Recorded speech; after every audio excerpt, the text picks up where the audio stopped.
In the 19th century, the French writer Gustave Flaubert embarked on a journey through the ruins of the ancient cities of Utica and Carthage, now hidden beneath the modern city of Tunis, Tunisia. Amid the fields of green wheat, dotted with blooming poppies, the road gently rises before reaching a valley. As he walked, Flaubert felt the weight of history beneath his feet, the remains of a Roman road leading him into the heart of the ancient city. In the midst of the ruins, he discovered blocks of masonry, fragments of a long-gone civilization. Carthage, once a city of immense power, now lay silent, its past obscured by the sands of time. As Flaubert wandered among the crumbling walls, he felt a profound connection to the people of Carthage, their world, their life, their triumphs, and their eventual downfall seemed almost tangible in the dust and stone around him. To Flaubert, these ruins were not just remnants of the past, but a gateway to understanding the empire that had once rivaled Rome in strength and ambition. His reflections on Carthage would lead him to completely rewrite his novel, Salammbô, a work inspired by his journey. The novel became an instant success, reviving interest in a civilization that had long been relegated to the margins of history.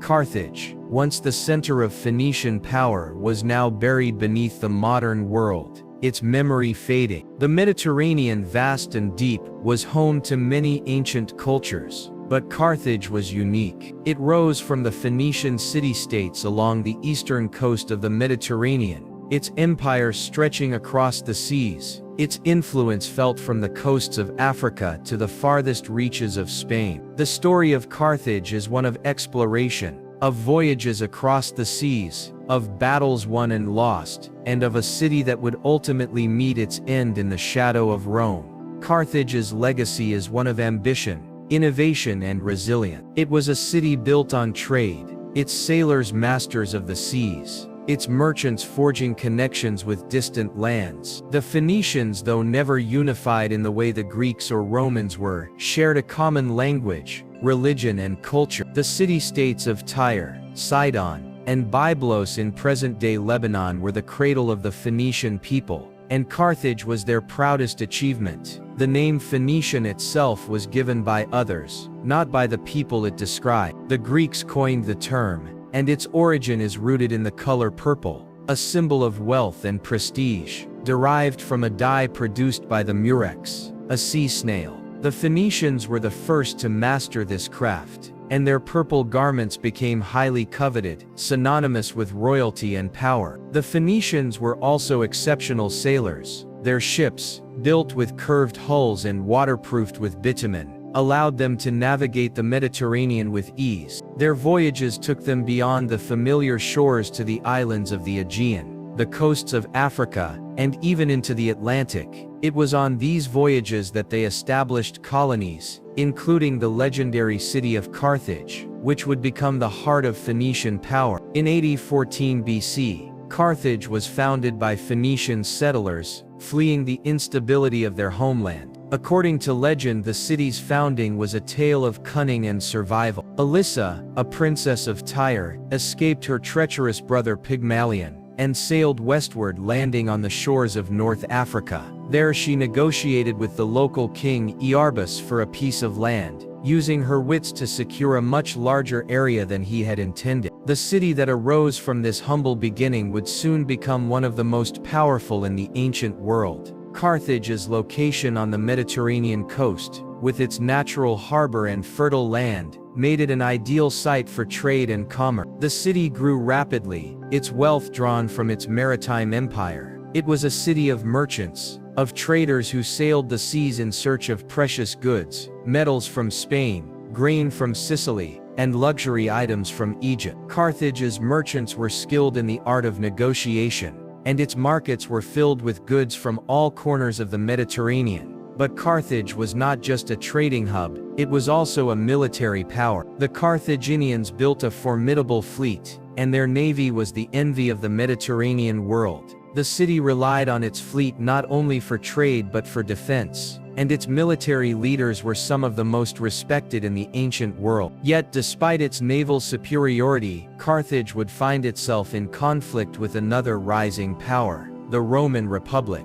The Romans, initially considered a minor power on the fringes of the Mediterranean, began to expand rapidly during the 4th and 3rd century. Their rise would eventually lead to a series of wars with Carthage, known as the Punic Wars. These wars would determine the fate of both empires, and Carthage's eventual destruction would be a tragic end to its glorious history. In the centuries leading up to the Punic Wars, Carthage faced challenges from both within and without. The Assyrian Empire, with its powerful army, posed a constant threat to the Phoenician city-states. Yet Carthage survived, largely due to its strategic location and its ability to adapt. It was during this period of growth and consolidation that the city's military and economic power reached its peak. As Carthage expanded, so did its influence in the Mediterranean. The city established colonies throughout North Africa, Sicily, and Spain, and its trading network stretched across the sea. Yet despite its growing power, Carthage remained vulnerable. The rise of Rome, with its disciplined legions and expanding territory, would soon put the two cities on a collision course. The rise of Carthage, expansion and confrontation with Rome. By the 6th century BC, Carthage had become a thriving metropolis, its wealth driven by trade, maritime dominance, and its strategic position at the heart of the Mediterranean. Its growth was swift, driven by a combination of military might, economic prosperity, and the ability to outwit rivals. Yet with power came the inevitable challenge of maintaining that power. The city found itself at the crossroads of two competing forces: the Phoenician legacy of its founders, and the growing might of Rome, a republic that was rapidly gaining ground on the Mediterranean stage. At first glance, Carthage seemed poised to dominate the Mediterranean. Its fleet was unmatched, and its vast trading empire extended across North Africa, the islands of the Mediterranean, and into Spain. The city's agricultural heartland, nurtured by the Masharda River, was abundant with crops like wheat, grapes, and olives, and the land surrounding Carthage became an economic powerhouse. The city built alliances with the neighboring Numidians, and its military was formidable. The Carthaginian generals were seasoned in warfare, leading armies of mercenaries and local troops to defend and expand their territories. One of the key factors in Carthage's rise was its mastery of maritime trade. The city was ideally positioned along the Mediterranean trade routes, and its harbor with its advanced design was the hub of commerce. The Carthaginian Cothon, an innovative harbor system, was built to house both merchant ships and warships, allowing Carthage to control the seas while keeping its military fleet hidden from prying eyes. This secretive defense strategy allowed the city to maintain its dominance over the Mediterranean waters, at least for a time. Carthage's empire, while powerful, faced internal challenges as well. The city relied heavily on mercenaries, drawn from all corners of the Mediterranean. These mercenary armies were often loyal to their paymasters, rather than to Carthage itself, which presented a challenge in times of crisis. Despite this, Carthage continued to expand its reach, incorporating new territories like Sardinia, Sicily, and parts of Spain into its fold. Each new acquisition added to the city's wealth and power, but also brought it into conflict with other emerging powers. Rome, at this time, was just beginning to emerge as a regional force in Italy. The Roman Republic, with its disciplined legions and aggressive expansionist policies, posed a growing threat to Carthage's interests. The first signs of this new rivalry appeared in Sicily, a fertile island at the crossroads of the western Mediterranean. Carthage had long held sway over the western part of the island, but the arrival of Greek colonies in the east set the stage for conflict. The Greeks had established colonies in southern Italy and Sicily long before the rise of Rome, and their presence on the island was a point of tension. The Carthaginians, already entrenched in the western part of Sicily, began to clash with the Greek city-states over control of the island. The Carthaginian fleet was used to safeguard its territories, while the Greeks, particularly those from Syracuse, resisted Carthaginian expansion. By the 5th century BC, Carthage and the Greeks of Sicily found themselves locked in a series of battles for control of the island. The Carthaginians with their superior navy initially held the upper hand, but the Greeks, led by the tyrant Dionysius of Syracuse, were determined to fight back. The conflict reached its peak in 409 BC, when Carthage launched a massive invasion of Sicily, seeking to crush the Greek resistance once and for all. The siege of Acragas, a Greek city in Sicily, was one of the most brutal chapters of this conflict. The Carthaginians, under the command of their general Hannibal, succeeded in capturing the city, but their victory came at a heavy cost. The destruction of Acragas was a turning point in the war, but it also revealed the vulnerability of Carthage's military system. The reliance on mercenaries meant that Carthage struggled to maintain a unified fighting force. In contrast, the Greeks, despite being fragmented, were able to rally together under the leadership of Dionysius. As the war with the Greeks continued to escalate, Rome began to take notice of the situation in Sicily. The growing power of Carthage in the west and its expansionist ambitions presented a direct threat to Rome's interest. By the late 5th century BC, Rome was becoming a regional power in its own right, and the possibility of a conflict with Carthage loomed ever closer. The moment of truth came in 2064 BC, when the Romans, seeing an opportunity to expand their influence, intervened in Sicily. The Mamertines, a group of mercenaries who had seized control of the city of Messina, appealed to both Carthage and Rome for assistance. The Carthaginians, being the closer power, sent troops to aid the Mamertines. However, the Romans, seeking to prevent Carthaginian control of Messina and the strategic crossing point between Sicily and Italy, also intervened. The Roman intervention marked the beginning of the First Punic War, a conflict that would last for over 2 decades, and shape the future of both Carthage and Rome. Initially, it seemed that Carthage, with its superior naval power, would dominate the war. However, the Romans, learning quickly from their initial setbacks, adapted their tactics and built a formidable navy of their own. The war, which began as a localized conflict over control of Sicily, soon became a struggle for dominance in the entire Mediterranean. As the war raged on, both sides suffered tremendous losses. The Carthaginians, with their vast resources and mercenary armies, initially had the upper hand. However, the Romans, with their relentless determination and innovative military strategies, managed to turn the tide in their favor. The Battle of Mylae in 2060 BC was a key turning point, as the Roman fleet achieved a decisive victory over the Carthaginian navy. The Romans, despite their initial lack of naval experience, had learned to fight at sea, and they used their superior discipline and organization to win the day. By 2041 BC, after years of brutal warfare, Carthage was forced to sue for peace. The terms of the peace settlement were harsh. Carthage was required to surrender Sicily to Rome, pay a large indemnity, and reduce its navy. The loss of Sicily was a blow to Carthage's power, and it marked the beginning of a long period of decline for the once great empire. The First Punic War had far-reaching consequences for Carthage. While the city was not destroyed, it had suffered a significant defeat. The loss of Sicily and the heavy financial burden of the peace treaty left Carthage vulnerable to internal strife and external threats. In the following decades, Carthage would struggle to recover its former glory, even as Rome's power continued to grow. The rise of Hannibal and the Second Punic War. Following Carthage's loss in the First Punic War, the once dominant empire faced a critical moment in its history. While Rome emerged victorious, it was clear that Carthage had not been broken. In the years that followed,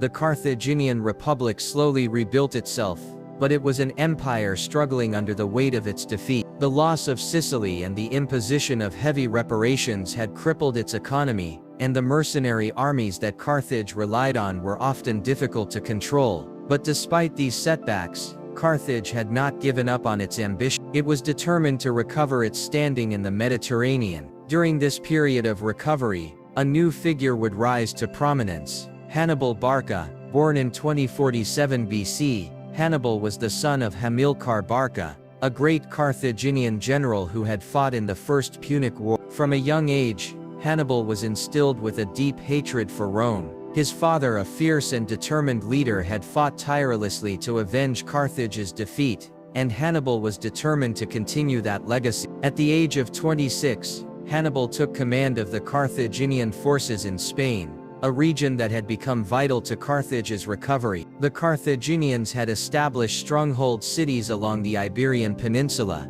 from which they extracted vast amounts of resources, including precious metals, agricultural products, and manpower. Spain was also critical for Carthage's future strategy against Rome. The Romans had long since expanded into the region, and their growing influence was a direct threat to Carthage's survival. In 2018 BC, Hannibal made the audacious decision that would define his legacy. Instead of engaging in a battle for dominance in Spain, he chose to take the fight directly to Rome. Hannibal's plan was bold and unprecedented. He would march his army across the Alps and invade Italy itself, bypassing Roman defenses and striking at the heart of the Roman Republic. This daring move marked the beginning of the Second Punic War, a conflict that would forever alter the course of history. Hannibal's decision to cross the Alps with a massive army, including war elephants, was a stroke of genius. Despite the many obstacles, treacherous terrain, harsh weather, and the constant threat of Roman forces, Hannibal succeeded in bringing his army deep into the Italian peninsula.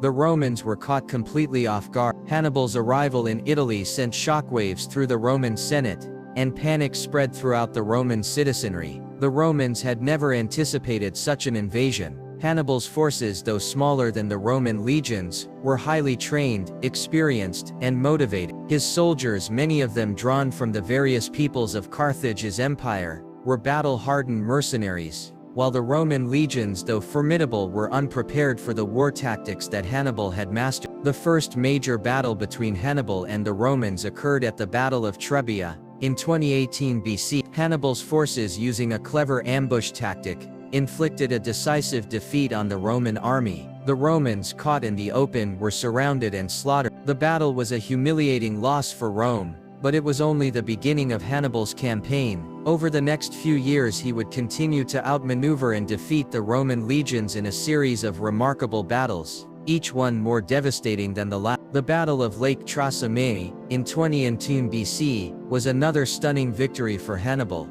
It was one of the largest ambushes in military history. As the Roman forces marched into the narrow pass near the lake, Hannibal's troops surrounded them, cutting off their escape and inflicting massive casualties. The Romans, who had believed their army to be invincible, were once again humiliated. Hannibal's army continued to march through Italy, capturing cities and causing Rome's allies to defect. The city of Rome itself, though still safe within its walls, was in a state of constant fear. For the next 2 years Hannibal remained in Italy, his forces raiding Roman territories and defeating Roman armies. Despite his successes, however, Hannibal faced a critical challenge. He was unable to bring the war to a decisive conclusion. He lacked the resources and reinforcements to truly threaten the Roman capital. His army, though powerful, was still limited in size, and he could not sustain a long siege against Rome itself. Nonetheless, his successes in the field began to seriously threaten the power structure of Rome. The Romans, however, were not easily defeated. Despite their losses, they adapted their strategy. Under the leadership of the Roman general Fabius Maximus, the Romans began to adopt a defensive strategy designed to wear down Hannibal's force. This strategy, known as the Fabian strategy, involved avoiding direct confrontation with Hannibal's army, and instead harassing his supply lines, picking off smaller units, and engaging in guerrilla warfare. While this strategy was unpopular with the Roman people, who wanted a quick and decisive victory, it proved effective in keeping Hannibal's forces from growing too strong. Meanwhile, the Romans also began to make progress in other theaters of the war. Rome sent armies to Spain, where they managed to retake key Carthaginian strongholds. In Africa, Carthage was under increasing pressure as its enemies, including Rome's allies, began to chip away at its territory. Despite Hannibal's brilliant military maneuvers, the war was becoming more difficult for Carthage. The turning point in the war came at the Battle of Cannae. This battle would go down in history as one of the most famous and devastating defeats ever suffered by the Roman Republic. Hannibal's forces, despite being outnumbered by nearly 2 to 1, managed to encircle the Roman legions and destroy them almost entirely. The Roman army lost nearly 70,000 men, a staggering loss that would haunt the Republic for years to come. Cannae marked the peak of Hannibal's success and is often regarded as one of the greatest tactical feats in military history. Despite this victory, Hannibal faced a critical dilemma. He had dealt Rome a devastating blow, but he had not been able to achieve the final victory. His forces, though highly skilled and motivated, were running low on resources. He had no direct support from Carthage, and without reinforcements, his position in Italy became increasingly precarious. While Hannibal's army continued to pose a serious threat to Rome, the Roman Republic showed remarkable resilience. The tide of the war began to turn as Rome adapted its strategies and built alliances with other Mediterranean powers, including the Greek cities of the east and the Numidian cavalry. As Hannibal struggled to secure the decisive victory he sought,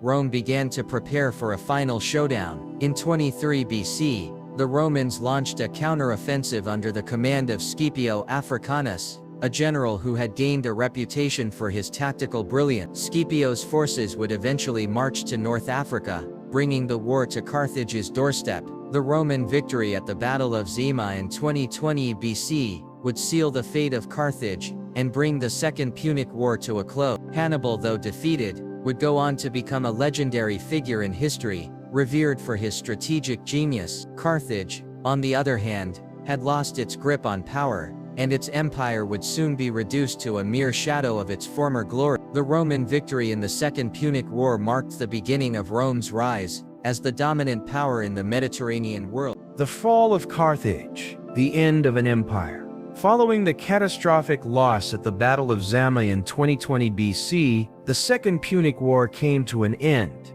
and with it, the hopes of Carthage for reclaiming its former glory. Although Hannibal had fought valiantly and had achieved some of the greatest military victories in ancient history, Carthage was ultimately unable to withstand the strategic onslaught from Rome. The city, once the center of a sprawling empire, was now at the mercy of a rising superpower. The peace treaty that followed the war was harsh. Carthage was forced to surrender all its territories outside of Africa, including Spain, which had been a vital resource base for the Carthaginian military. The city also had to pay a crippling indemnity to Rome, a staggering 10,000 talents of silver, which placed a heavy strain on the Carthaginian economy. Furthermore, Carthage's ability to wage war was severely restricted. Its navy was reduced to a mere handful of ships, and the city was forbidden from engaging in any military activity without Rome's permission. Despite these humiliations, Carthage continued to exist, albeit in a much weakened state. The city was no longer the dominant naval power it once was, but it was still a significant trading hub in the Mediterranean, and its people, resilient as ever, began to rebuild their lives. However, the shadow of Rome loomed large over the city. Rome, now the undisputed power in the Mediterranean, sought to ensure that Carthage would never again rise to challenge its supremacy. Over the next few decades, Rome focused its attention on consolidating its power, but it never lost sight of the potential threat posed by Carthage. Despite the peace treaty, Rome's senators viewed Carthage with suspicion. The city's recovery from the war, though slow, did not go unnoticed, and there were whispers of Carthaginian ambitions to reclaim lost territory. This suspicion was compounded by the actions of a new generation of Carthaginian leaders, who, although respecting the peace treaty, began to push the boundaries of what was permissible.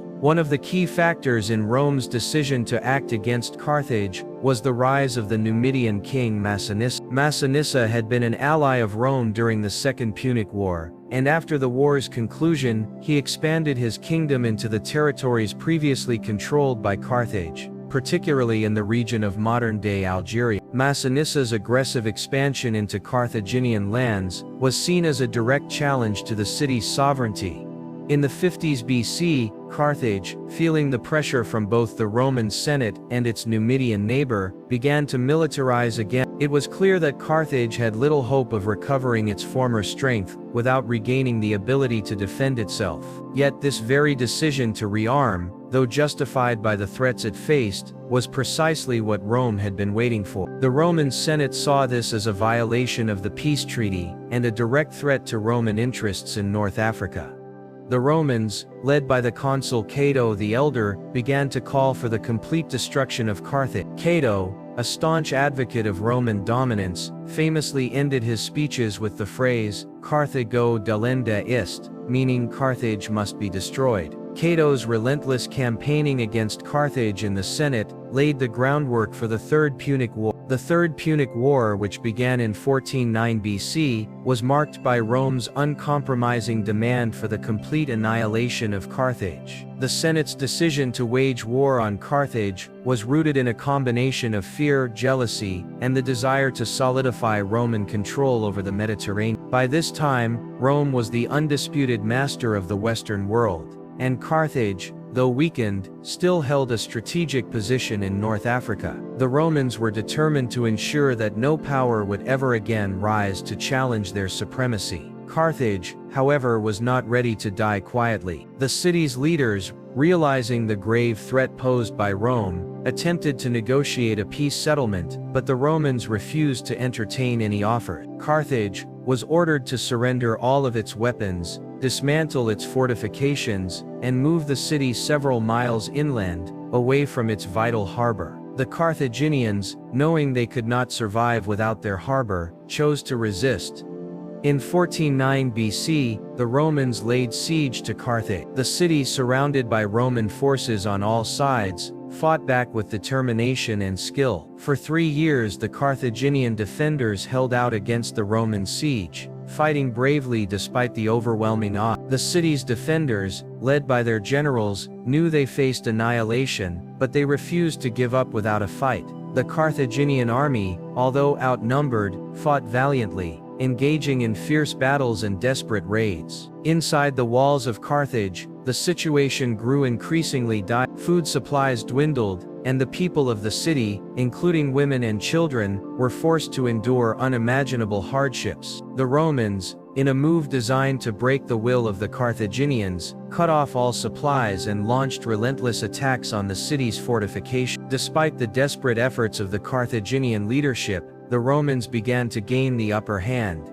In 1406 BC, after years of brutal fighting, the Romans finally breached the walls of Carthage. The city fell in a devastating final assault, and the Romans, led by General Scipio Aemilianus, proceeded to carry out their long-promised destruction of the city. The Carthaginian defenders, having fought to the last, were slaughtered, and the city was set aflame. The once great city of Carthage was reduced to ashes, its buildings destroyed, and its people either killed or enslaved. The destruction of Carthage marked the end of one of the most powerful and prosperous civilizations of the ancient world. The Romans, in their victory, ensured that Carthage would never again pose a threat to their empire. The territory of Carthage was annexed by Rome, and the Mediterranean for the first time in history was firmly under Roman control. The fall of Carthage was a defining moment in Roman history. It signaled the end of Carthage's centuries-long struggle for survival, and the beginning of Rome's dominance over the Mediterranean world. The legacy of Carthage, however, would not be forgotten. In the centuries that followed, the memory of Carthage's rise and fall would serve as a cautionary tale of ambition, pride, and the inexorable march of history. The rise of Rome, from republic to empire. With the fall of Carthage in 1406 BC, Rome stood unchallenged as the dominant power in the Mediterranean world. The destruction of Carthage marked the final chapter in the Punic Wars, but it also set the stage for the next phase of Roman history. Rome was no longer just a city-state. It had become the center of a sprawling empire, stretching across Europe, North Africa, and the Middle East. However, this newfound power would also come with significant internal challenges, as the Republic struggled to maintain control over its vast territory. The Roman Republic, which had been established in 509 BC, was based on a system of checks and balances, with power divided among elected officials, magistrates, and the Senate. However, by the 2nd century BC, this system was beginning to show signs of the Republic had grown too large and complex, and its leaders found it increasingly difficult to govern effectively. One of the key factors contributing to Rome's rise was its military prowess. The Roman legions were known for their discipline, organization, and flexibility, and they had been instrumental in Rome's victories in the Punic Wars. Roman soldiers drawn from the citizenry fought not just for pay, but for the honor and glory of Rome. This deep sense of loyalty to the Republic was a key factor in the Roman army's success. Following the Punic Wars, Rome's military campaigns expanded into new territories, including Greece, Asia Minor and the Near East. Rome's generals, like Scipio Aemilianus and Gaius Marius, brought home massive amounts of wealth and resources, which further strengthened Rome's political and military power. However, these military victories also contributed to the growing tension within the Republic. Rome's conquest of Greece in the 2nd century BC was particularly significant. The Greek world, once the center of culture and learning, was absorbed into the Roman Empire. The Greeks, with their rich intellectual and artistic traditions, influenced Rome in profound ways. Roman art, architecture, philosophy and literature were deeply inspired by Greek culture. However, the Roman conquest of Greece also led to the systematic plundering of Greek cities and the enslavement of thousands of Greeks, which created significant tensions between the two cultures. Meanwhile, Rome's military success also created a widening gap between the rich and the poor. Wealth from the newly conquered territories flowed into the hands of the elite,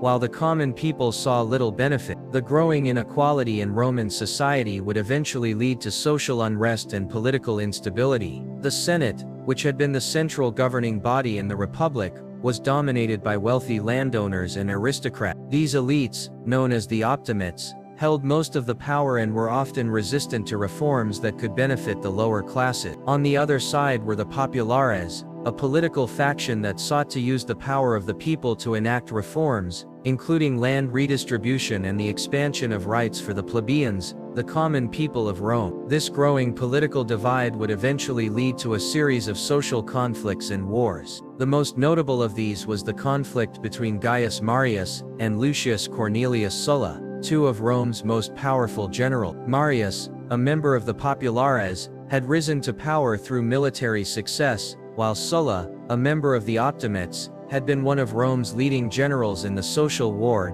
91-88 BC, against Rome's Italian ally. The rivalry between Marius and Sulla culminated in a civil war, with Sulla eventually emerging victorious. Sulla's dictatorship, which lasted from 82 to 79 BC, marked a turning point in Roman politics, as it established the precedent of military leaders seizing power through force. Following Sulla's retirement and death, Rome was once again plunged into political chaos. A new generation of ambitious generals, including Pompey the Great, Marcus Crassus, and Julius Caesar, would soon dominate Roman politics. These men, all powerful military leaders, formed the first triumvirate in 60 BC, a political alliance designed to bypass the Senate and achieve their mutual goals. Julius Caesar in particular would rise to prominence. His military campaigns in Gaul, modern-day France, brought him immense wealth and popularity, but they also made him a threat to the established political order. In 49 BC, Caesar crossed the Rubicon River with his army,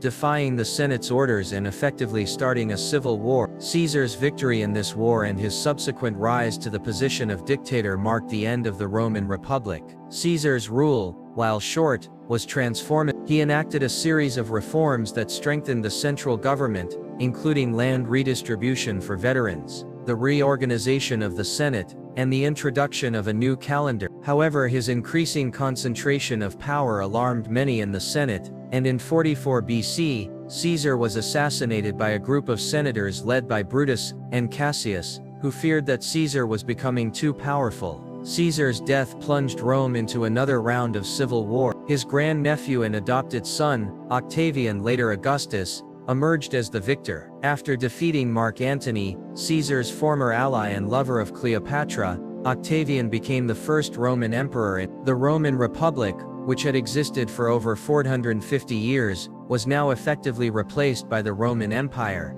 a centralized autocracy under the rule of a single emperor. The rise of Augustus marked the beginning of the Pax Romana, a period of relative peace and stability that would last for over 2 centuries. Augustus implemented a series of reforms that strengthened the empire, including the expansion of Roman territories, the construction of infrastructure, and the establishment of a standing army. Augustus also promoted the idea of Roman exceptionalism, portraying Rome as the natural leader of the known world. Under Augustus and his successors, Rome would reach the height of its power, controlling vast territories from Britain to Egypt, from Spain to the Near East. The Roman Empire would continue to expand, but it would also face significant challenges, both from internal instability and external threats. However, for a time it seemed that the power of Rome was unshakable.